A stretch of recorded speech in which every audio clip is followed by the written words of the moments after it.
अगर तो अपने माई का असली बिटिया होबे ना तो 2 कदम आगे बढ़ के दिखाओबे।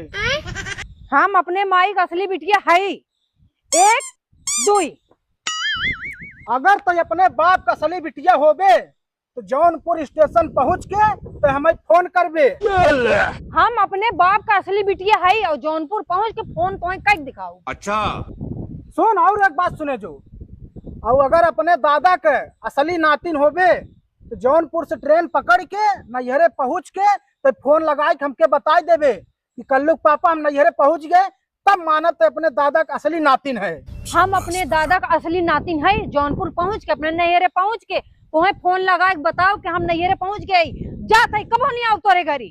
जो जो तोर हमार जरूरत ना आई बाटे। अब गए, अब आए जीवन के असली मजा। अब लेब हम फुल इंजॉय।